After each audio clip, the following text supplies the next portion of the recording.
आपल्याला सुट्टे करायचे. दुकानात गेल्यानंतर आपल्याला सुट्टे लागतात की नाही, ते सुट्टे करायचे आहेत. समजा माझ्याकडं 50 रुपये आहेत. किती रुपये आहेत माझ्याकडं? 50. हे 50 रुपये आहेत आपल्याला. मग 50 रुपये करण्यासाठी म्हणून मला असं सोप्या भाषेत सांगायचं की नाणी आणि नोटा तुम्ही कशा करणार. ठीक आहे, बघा बरं का. जर मला 1 रुपयाचे सगळे 50 रुपये करायचे आहेत, 1 रुपयाचे 50 रुपये करायचे, किती आपल्याला नाणी किंवा नोटा घ्यायला लागतील? 50. किती घ्यावे लागतील? 50. जर मला 2 रुपयाचे सुट्टे करायचे, 2-2 रुपये घ्यायचे आहेत, 50 रुपयाचे करायचे, तर काय करणार?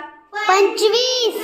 25 घेणार. काय 5 किती घेतल्यानंतर आपल्याला 50 रुपये होतात? 10.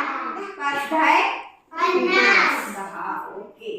आता मला 10 रुपयाचं खूप सोपं. 10 रुपयाची किती नोटा घेतल्यानंतर 50 रुपये होतात? 5.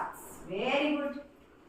पुढे बघा, 20 रुपये आहेत माझ्याकडे. 20 रुपयाचे नोटा आहेत. मग 20 रुपये घेतल्यानंतर 50 रुपये बनवायचे. कसे बनवणार? 20 च्या 2 आणि 10 ची 1. शाबाश, व्हेरी गुड. 20 च्या 2 आणि 10 ची 1 अशी बनवणार. पुढे 50 रुपयामध्ये आता आपल्याला पुन्हा 50 ची नोट आहे. आपल्याला कसं बनवणार आपण 50? एक नोट. एकच नोट, बरोबर.